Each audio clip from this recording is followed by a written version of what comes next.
Imaginons un instant que la culture soit un voyage. Un voyage auquel l'enseignant confie l'élève pour qu'il déchiffre l'inconnu, comprenne mieux le familier et crée des ponts entre l'un et l'autre. Comment l'enseignant entreprend-il ce voyage? Quel parcours choisit-il d'emprunter avec ses élèves? Il y a plusieurs manières de voyager.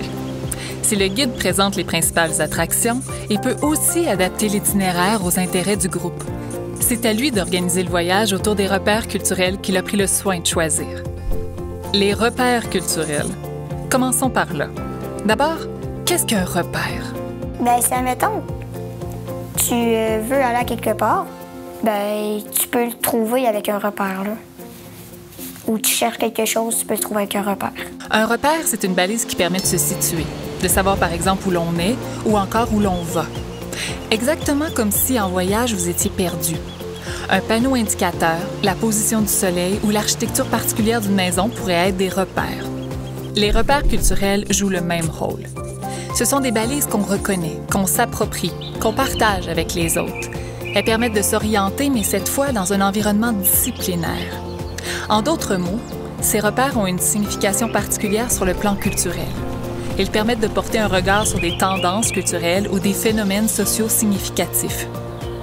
Les repères culturels peuvent être puisés dans le passé, le présent, dans la culture immédiate du jeune, ce qu'il connaît, ce qui l'entoure, ou dans une culture plus élargie.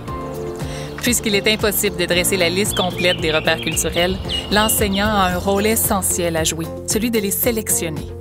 Il peut alors se demander quels sont les personnages qui ont contribué au développement de sa discipline. Quels sont les événements qui ont ponctué son histoire? Quels objets ou institutions témoignent de son évolution? Quelles sont les réalisations marquantes qui en ont influencé le cours? Quels sont ses enjeux et ses questionnements actuels?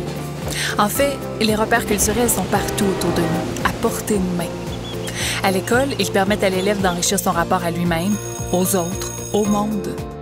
Et là, ça va être à moi de réfléchir, de regarder dans mon programme dans quoi je pourrais le mettre qui vont être complémentaires à mon enseignement, mais qui va être tellement plus significatif pour eux autres. Il faut faire un certain nettoyage. On ne peut pas tout prendre dans ce qu'on va trouver.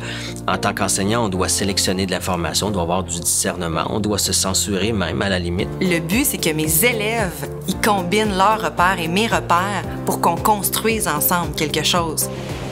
Finalement, il revient à l'enseignant de préparer à sa manière le voyage qu'il fera entreprendre à ses élèves.